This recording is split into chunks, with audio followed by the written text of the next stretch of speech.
yéene gi ngeen amoon pour lii ñu waxanteeg yéen yi ñu diglanteeg yéen te wallaahi wax naa ko dañ koy def niñ ko waxee lañ koy defee moom la Macky Sall ak ñi mu àndal bëgg a jalgati fi mu ko bëgg a jaare Déthié Fall leeral na ko mooy li muy def fële ci Fuuta ñeenti département Podor Kanel Matam ak Ranérou foofu la ko bëgg a def ndax ma bëgg a leeral benn mbir nag mbir mi du affaire nett ku bandum nañu bàyyi wax yooyu waa Fuuta bu leen neexoo ñu voté 100% Macky Sall am nañu sañ-sañ bi ñun du gagné nañu Casamance gagné nañu Ndakaaru gagné nañu feneen ak feneen kenn ku ne am nga sañ-sañu voté neex homme politique day am base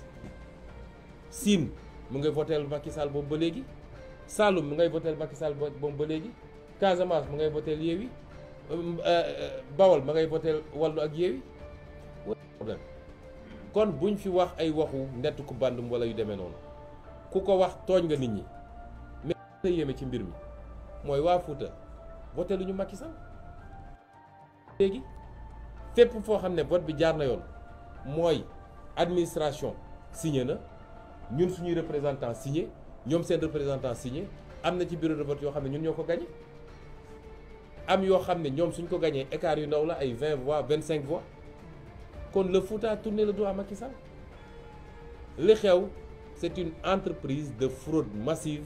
boo xam ne ay hommes politiques ñoo ko organisé ça n'a rien à voir avec le Fouta c'est une mascarade te la ko andi yëpp mooy ñoom nu ñuy def ba rattrapé wu wax nañ ko suñu communiqué démb parce que ñoom lu ñu def suba ngoon jot fu ñu toog réunion ñun dinañ ko yëg objectif bi Macky Sall sant Antoine Diome mooy fexeel ba egg 82 députés parce que certainement am nañu garantie que dina am kenn peut-être ci plus fort yi peut-être ci suñu biir ñun am na ñu leen garantir ni dinañ leen mottali le 83e peut-être loolu la ñu am moo tax nu ñuy def ba li ñu amul ci liste départementale yi seen quotient seen voix ci quotient yi mënu leen ko may naka la ñuy def bay gonfler les chiffres au Fouta chiffres yooyu moo leen di permettre ñu rattraper 2 députés ou 3 députés loolu mooy exercice bi ñuy def nii moo tax ñu ne justice bi na jël responsabilité ce qui s'est passé là-bas c'est pas une élection parce que moment yi ñuy toll nii responsabilité justice daf ci kaw daf ci rëy torop dama wax sànq bi ñuy waxtaan ak ñoom Déthié Fall dama leen ne gis nga magistrat bi toog fii naan day jël décision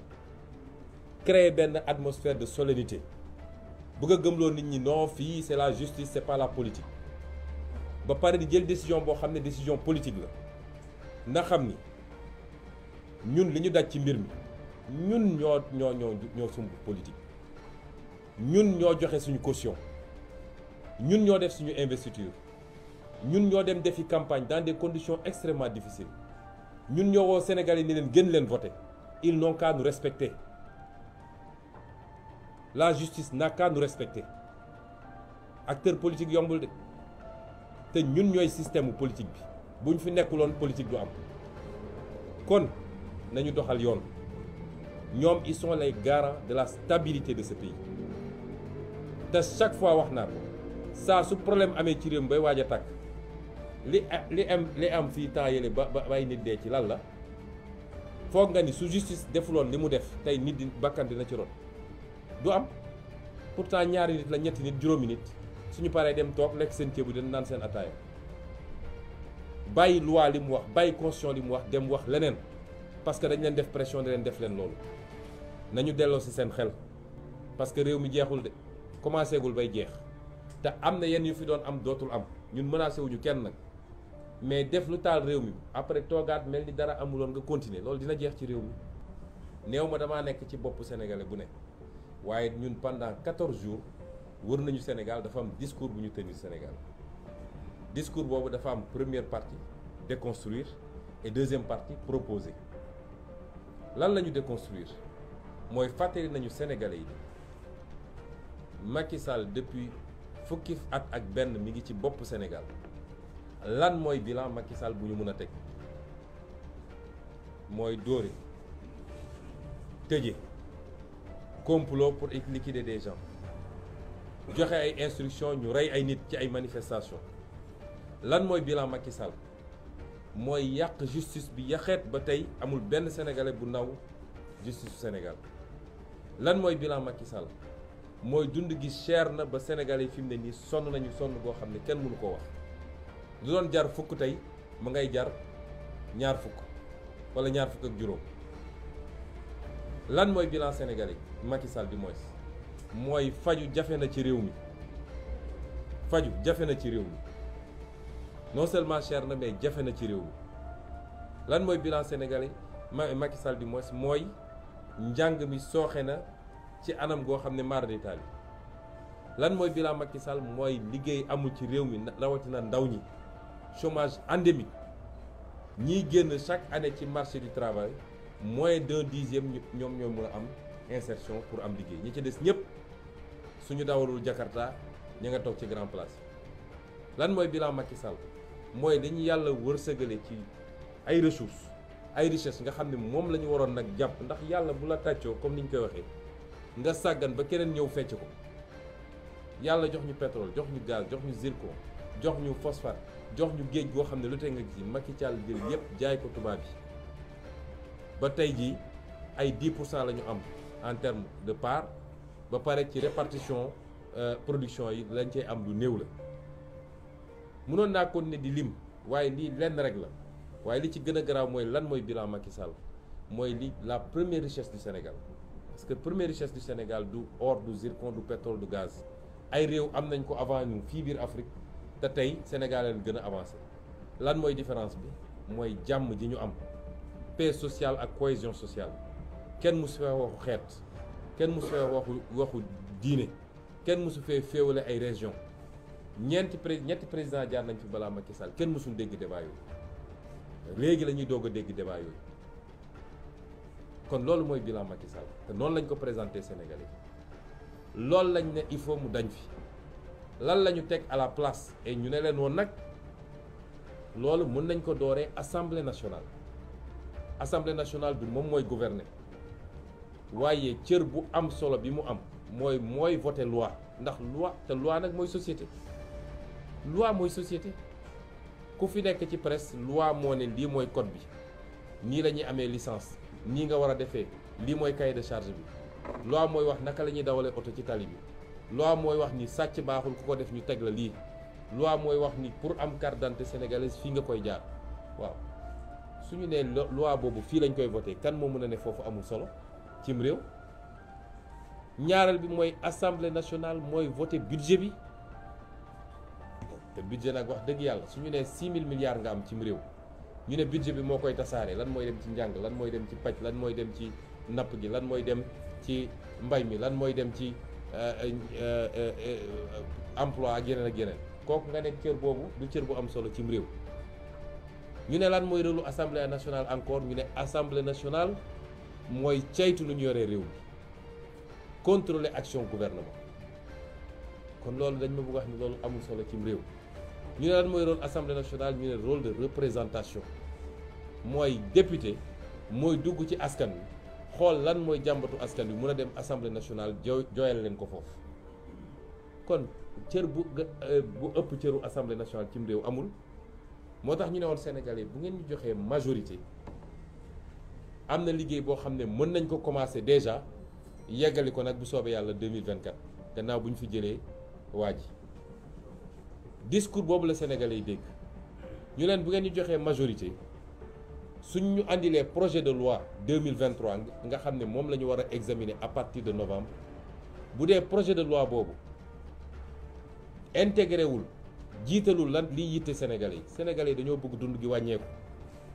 gaz bi ceeb bi diwlin bi suukar bi yeneen ak yeneen dañoo bëgg loolu wàññeeku bu ñu andilee projet de loi boo xam ne loolu dugaluñu ko ci projet de loi boobu dañ koy delloo Macky Sall ak gouvernement en seconde lecture ne ko kii duñ ko wote moo tax ñu ne leen woon réew mi du bloqué day gën a avancé parce que réew boo jëlee doole réew mi yëpp teg ko ci loxo benn nit su dee nit kooku ku baax la ku yeewu la ku bëgg réew mi la mën na ko jëriñ mu liggéey bu baax mais bu dee safaan ba la te ñun dañoo gëm ni loolu moom la ñu nekk ak président Macky Sall réew moomu ci guute lay dëkk te loolu pour nga rectifier ko mooy il faut li tubaab naan le pouvoir limite le pouvoir il faut nga jël beneen doole jox ko ñeneen bu ko defee lu mu bëgg a def day obligé waxtaan ak ñooñu ñu ut consensus ci lan mooy intérêt réew mi lan mooy njëriñu réew mi ñu ne kon sénégalais bu ngeen ñu joxee majorité buñ ñu andilee budget boo xam ne les 10% parce que dafa am lu ñuy wax protocole de Maputo dafa ne réewu Afrique bu nekk budget am ak lu mu munti toll war na jagleel 10% yi mbay mi bu dee andi nañu budget Sénégal mosu koo respecté bu ñu andilee budget ñu gis ni li ñu jox mbay mi 5% la dinañ ko delloo Macky Sall ne ko yokkal parce que mbay mi priorité la ci ñun dañoo bëgg am autosuffisance ba li ñuy jéggaani fële ñu mun koo am suñu biir réew paj mi noonu njàng mi noonu feneen ak feneen noonu loolu mooy premier engagement bi ñu jëloon pour suñu diggante ak Sénégalais yi ne leen dinañu voté ay loi yoo xam ne dina delloo si yéen ñi nga xam ne Sénégalais dañ koo namm soxla ko Cheikh Tidiane yu mu wax na léegi lu jëm ci lu nar a yàq suñu société yàqeet te muy agenda boo xam ne tubaab yi ñu ngi ko bëgg a imposer ñu jël ci engagement signé charte bi dugal ko suñu biir programme mooy lépp lu jëm ci borom ñaari tur yi ñu ne leen dinañu def fonction de représentation ndax nag këpp kees bi bëri na ci réew mi poste li fa xew gis ngeen ko port autonome li fa xewoon gis ngeen ko dégg ngeen dossier ArcelorMittal dégg ngeen les 1500 milliards du TER dégg ngeen ñu ne leen nag dinañ taxawal ay commission d'enquête parlementaire boo xam ne dinañ leen woo ñoom ñu ñëw layoog ñun ñu leeral mbir ba mu leer ba pare def ko publiquement askan wi xam ni lii moo xew ci alalu réew mi du cox du da ngaa soxor wala da ngaa bëgg waaye réew pour mu dox kenn ku ne suñ la dénkee lañ la dénkoon il faut nga rendre compte réew mi nii laa ko yore woon loolu dafa am solo ci démocratie pour mu dox ñu jël engagement yëpp ak yeneen yu ñu jël suñu diggante ak réew mi lii lépp su ma ko fàttalee ndax dañ ko wax ko ci campagne bi dama bëgg ñu fàttaliku lan moo tax sénégalais yi voté contre Macky Sall ak lan moo tax sénégalais yi voté pour ñun intercoalition Yewwi Wallu ñoo ngi woo askan wi nag parce que dañoo wax ak Macky Sall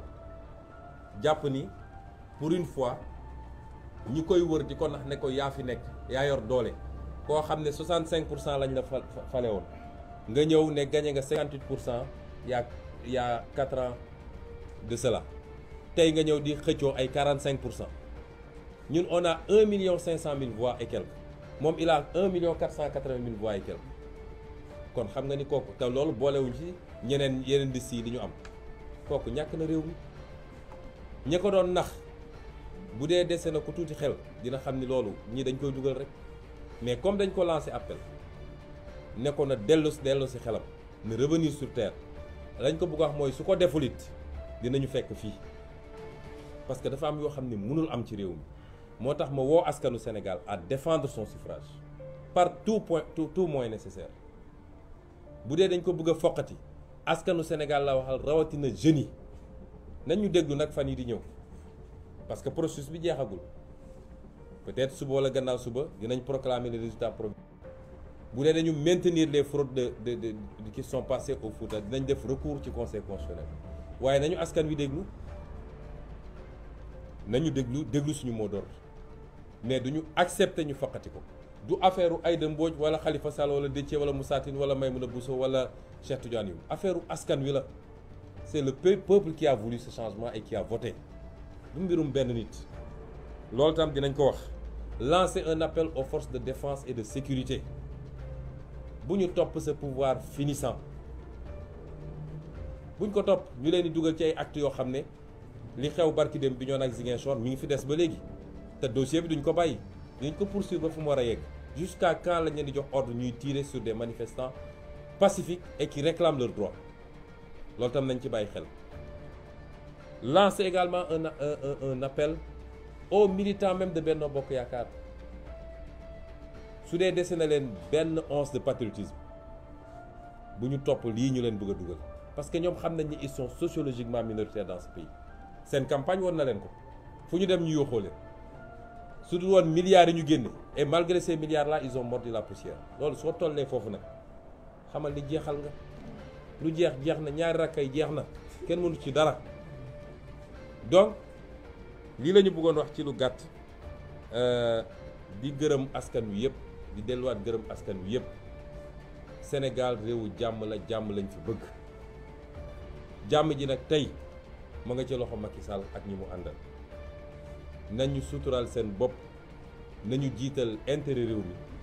nañu bëgg réew mi te xam ni nguur c'est pas une fin en soi. ñu ngi leen di gërëm di leen sant. Asalaamaaleykum.